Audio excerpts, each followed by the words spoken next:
کبھی کبھی لوگوں کے مال میں تکلیف شروع ہو جاتی ہے، کاروبار بند ہونے لگتا ہے، روزگار کی کچھ نقصانات شروع ہو جاتے ہیں۔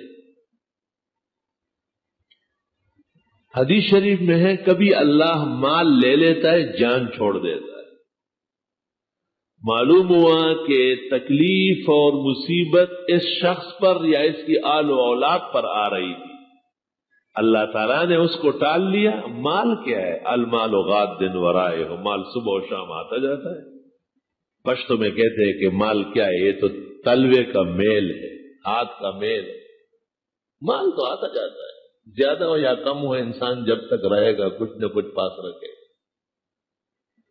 لیکن اس کی زندگی، اس کی اولاد، اس کے اعزاء، اس کے گھر بار کی عزت و شرف، اس کا باقی رہنا بہت ضروری ہے۔ اس سے یہ مسئلہ پیدا ہوا کہ وقت بر وقت، وقت بر وقت کہو، وقت بے وقت مت کہو، وقت بر وقت مناسب اوقات میں کبھی آپ کی ضرورت کے لیے، کبھی دین کی ضرورت کے لیے صدقات مالیہ کیا کرو، مال صدقہ کیا کرو۔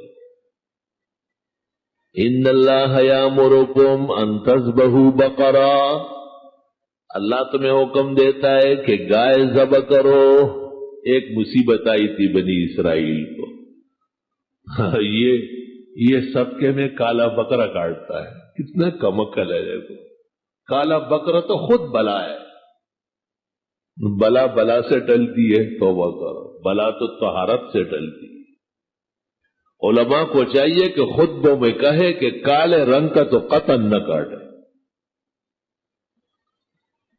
اور ان کا کیا، یہ تو نئے مکان جب بناتے ہیں تو بکرا ذبح کر کے اس کا خون بنیادوں میں ڈال لیتے ہیں۔ تو میں پوچھتا پہلے تو یوں ہو کہ خون پاک ہے یا پلید؟ تو گھر کی بنیادوں میں گھر کا خیر خواہ اور مالک خود کبھی نجاست ڈالتا ہے کہ آپ نے ڈالی؟ یہ پاک لوگوں کا کام تھا، یہ ناپاکوں کا کام کیا ہے آج۔ اور آپ نے کس مقصد کے لیے ڈالا ہے؟ تاکہ اس گھر میں مصیبت و بلا نہ آئے، تو آپ نے تو اس کی بنیادوں میں خون ڈالا ہے۔ جب تک یہ مکان قائم رہے گا اس میں خونی واقعات پیش آتے رہے، آپ نے تو یہ کوشش کی۔ بے عقلی اور بے علمی بڑی بڑی آفات پیدا کرتی ہے، بڑی بڑی تباہیاں مچا لیتی ہے۔